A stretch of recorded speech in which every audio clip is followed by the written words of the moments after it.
Hi, I'm Simeon Robson, and this is just the basics. This is the fourth video in the series. The previous three we've looked at warm-up exercises, scales, how to set up the bass a little bit, how to tune. And in this episode, I'll be showing you kind of how to find the right sort of tone for what you want to be doing. So it's going to depend on really what sort of style you want to play, but these are just some general pointers, and hopefully you'll be able to learn something from this. So first off, this amp has a lot of presets on it. You'll not be able to see from here, but we have clean, R&B, rock, Brit, grind and synth. Most amps have sort of general presets, maybe not as clearly laid out, or as clearly defined, but I mean you can easily just switch to different settings and try out what works. You can use presets, there's nothing wrong with that, but you can sort of take a preset and change it to tailor it exactly how you want. So if we're starting off here, I've got the settings on clean. If I turn the tone, this is the tone knob underneath volume here. Most basses will have one or more than one. So if I turn that all the way off, I've got the volume all the way up and just on the clean setting, nothing special about it, so this is how it would sound.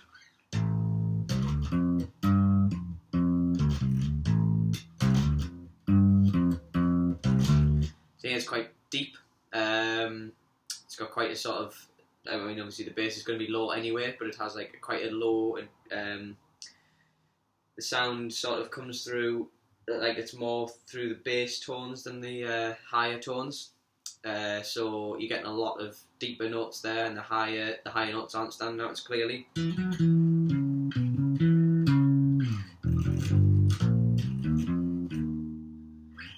So you got a lot more sound down the bottom end here. But if you turn the tone all the way up, so this isn't even changing any settings on the amp, just turn the turn the tone knob all the way up, and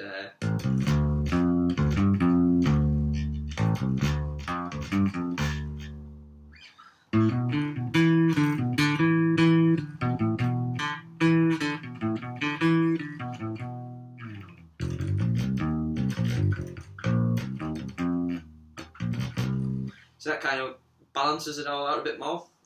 So you're getting a lot more from your higher notes,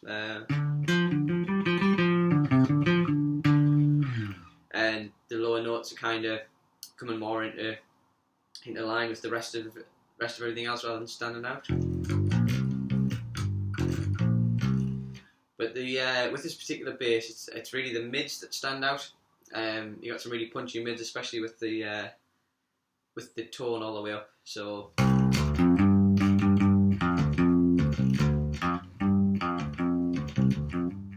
kind of like the lowerish notes on your middle two strings.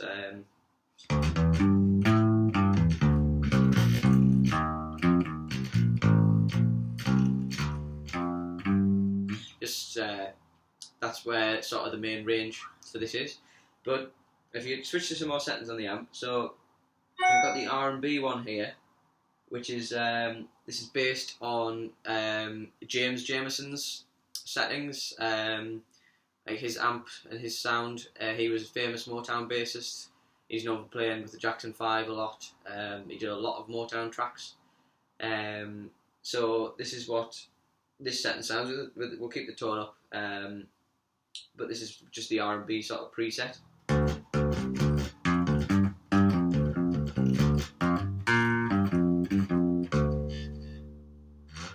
Now, you won't maybe notice if you switch straight in between.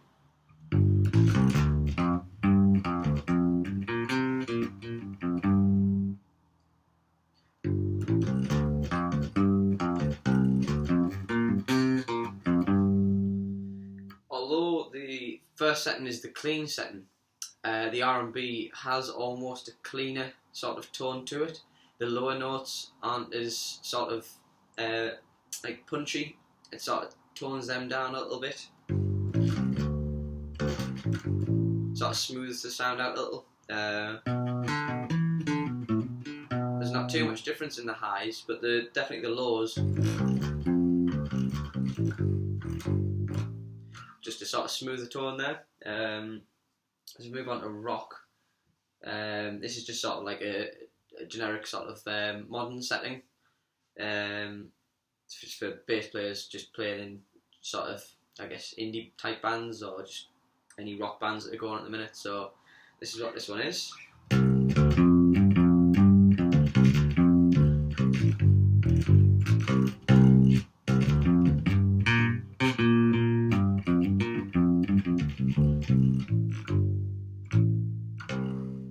So it's just a lot, you got a lot more punch from those. It's louder than the other settings, even though I haven't changed the volume. It just drives it a lot more. It's got a little bit more about it than the others. Less laid back than the Motown sort of sound, the R&B definitely. The lows definitely stand out a lot. So even if I just was to play on the E string, just a couple of notes, you compare that to the R&B, there's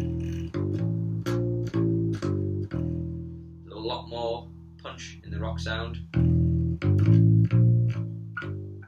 Nice deep tone for that. And then if you go to the Brit sound, I believe this one was based on John Entwistle's sound. He was the bass player from The Who.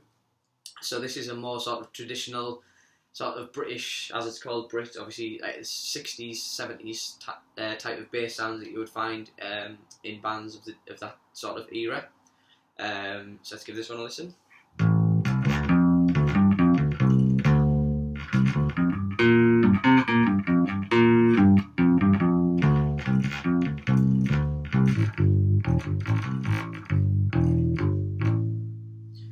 So that one is, it's got a lot of mid-range.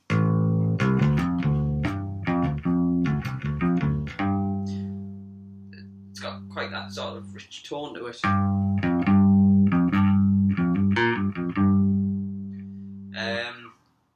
So, like, different from the rock one, because the rock one sort of has everything a little bit more driven. It's still loud.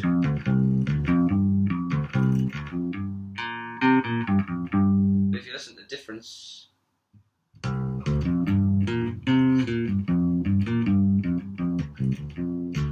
it's got that sort of more classic, sort of little bit more overdriven vibe actually.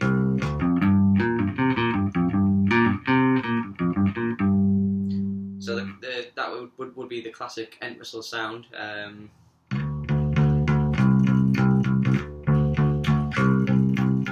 Sort of my generation sort of thing going on there. So that one has sort of got a lot of range across all the strings really. It's nice and bright really. Still got that quite nice low sound on the E string, but then straight to the A string, it's got a definite sort of higher tone. Nice and rich though, nice sound from that one. Now the grind one was based on sort of grunge type sounds, Nirvana, bands like that. So with this one, it's a lot sort of more overdriven than the others, and a lot louder straight away. You can hear that's just all overdrive.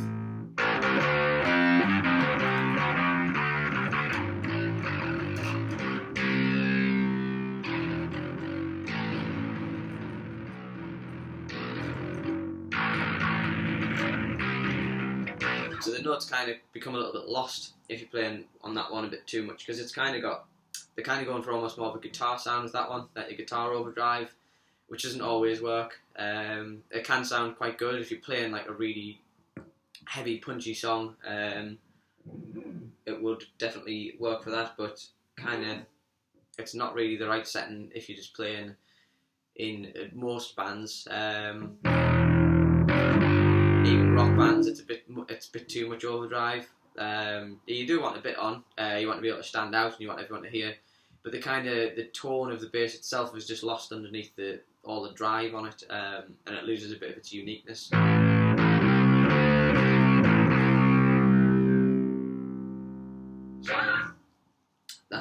And then the synth one's a really interesting setting. You'll not find this on a lot of bass amps. It basically emulates a bass synth sound. I think it's based on a Korg. So this one just kind of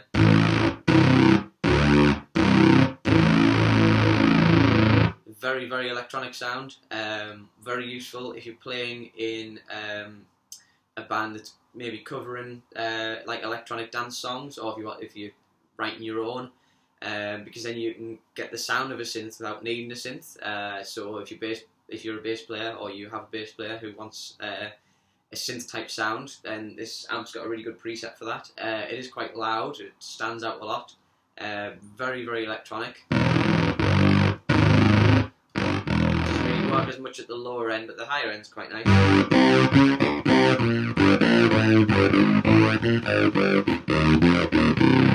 Very, very sort of classic synth kind of sound going on with that one. So that's it for the settings on here. So if you're looking for your own kind of tone, basically you can choose anything you want. So if I put it back onto the clean setting, you've got your drive here. You set the drive right up. Hear that coming through there. Got the bass here.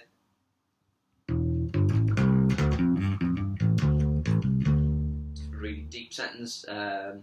Just the low mid, high mid, and treble. And the channel volume. You got this octo comp here, which has sort of, if you listen to the sound of it.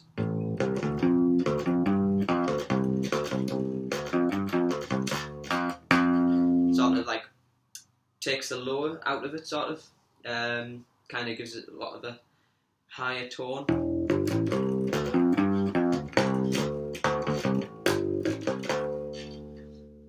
So that's just kind of there if you want, if you don't want to be too low in the mix. And then here you've got your smart effects, a filter.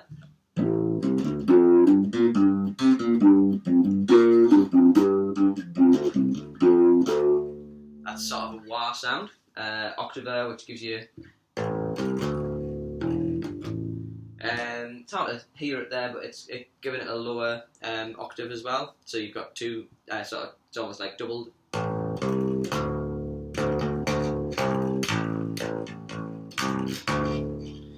So that sounds quite nice if you need to sort of get an even lower sound out of that. And then a chorus sound.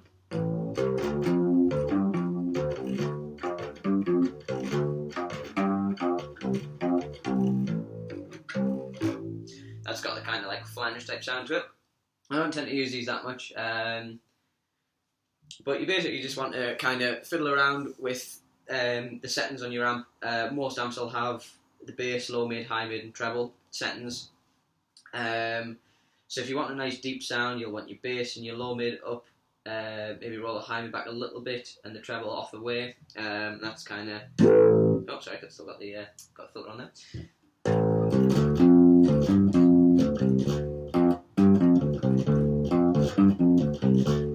So you can hear the kind of like the lower tones coming through a lot. And if you went for the opposite of that and took the bass off, the low mid off a bit as well, the high mid up and the treble.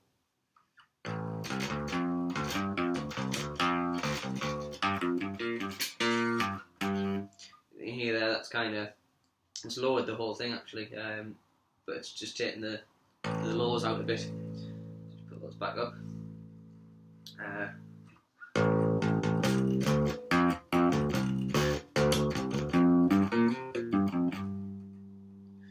But you kind of just want to look into whatever you're doing.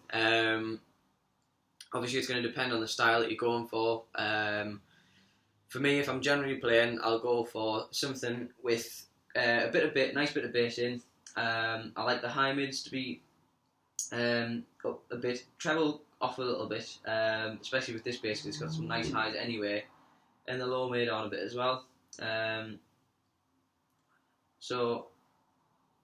With not too much drive on it. So that would basically be something like this.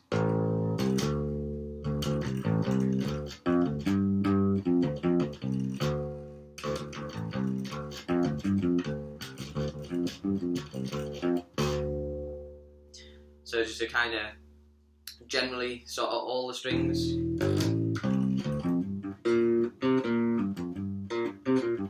You don't want any of the strings to be like louder than the others. It's a nice even spread. That's ideal, but if you're kind of not really going to be playing on the higher strings and not really going to be playing on the lower strings, it doesn't matter as much. But if you're going to be across all the strings, you want a sound that's going to kind of give you a nice sort of spread over all four, so that your lows are nice and low, your highs are nice and high, but everything's nice and clear is probably the main thing. And especially if you're playing in a band, you just want to be heard through the mix. So if your lows are so low that they're just not really coming out properly, then you need to kind of take the bass off a little bit, maybe put the treble up a little bit if your highs aren't quite cutting through. So you kind of just have to experiment, really. It's a bit of trial and error. There's no harm in kind of, I mean, you could sound check with a sound that you think might work, and if it's not working out, you can try something else. So it's just whatever feels right. So I hope that's helped. There's more videos to come. Next video is going to be on different styles of playing. So we're going to look at fingerstyle, which is what I've been doing throughout these videos anyway. And then we'll look at playing with a pick and a little bit of slap playing as well. So see you at the next video, hopefully. I hope you enjoyed this one. Thanks very much.